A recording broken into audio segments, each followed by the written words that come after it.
Hi, I'm John Saunders. Take a quick look around the room. Whether you're with family, coworkers, or in a room full of strangers, someone around you is dealing with a mental health issue. They are living silently, but dealing with an issue that affects their lives and others. Mental illness, despite its seriousness, can be looked at through judgmental eyes for many people. Pull yourself together. Suck it up. Don't worry about it, are things said even by loved ones. In any given year, 1 in 5 Americans will struggle with it.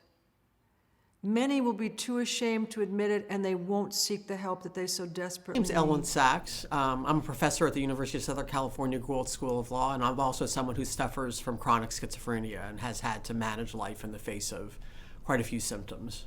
Hello, I'm Glenn Close, and I've learned from experience that mental illness is a family affair.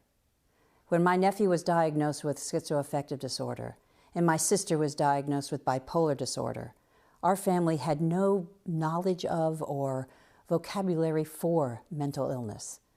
I can't even remember ever talking about it. The subject just never came up because it was something that happened to other families, not ours. But when my nephew and sister got sick, we had to start talking and learning about mental illness if they were going to survive. Hello, I'm Demi Lovato. One of the most exciting things about becoming a young adult is that you start to have a say in your life. Where you live, where you work, what you do. Unfortunately, it's hard to feel in control when your life feels out of control. That's what it felt for me when I was going through my dark period. I was diagnosed with bipolar disorder. I was hurting myself. I was anorexic and bulimic.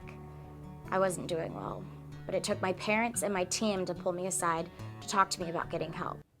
I'm Kate Jameson from the Department of Psychiatry at the Johns Hopkins School of Medicine. I have a very severe form of bipolar illness, which I've had from the age of 17. It's a devastating illness in many ways. It's incredibly painful, causes a lot of suffering, and it leaves you without hope and leaves you without any sense that you can deal with the future or deal with your life.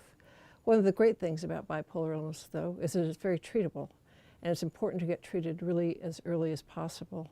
I was very fortunate that I did get treated very early, and I've been able to live a very good life. And if you have a friend or a family member dealing with mental illness, reach out to them. Let them know it's okay.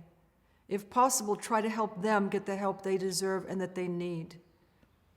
It's time to come together as a country and break down the fear and shame that prevent people from seeking help for mental health problems. It's time to promote appropriate and accessible services for all those in need. So we're all in this together. Let's walk in each other's shoes, look into each other's faces, listen to each other's voices.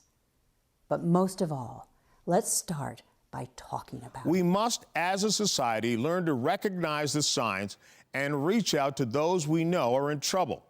Turning our heads or trying to be a cheerleader to snap someone out of it can end in tragedy. It doesn't have to. Be the one who reaches out to save someone, or maybe it's you. Be the one to save yourself.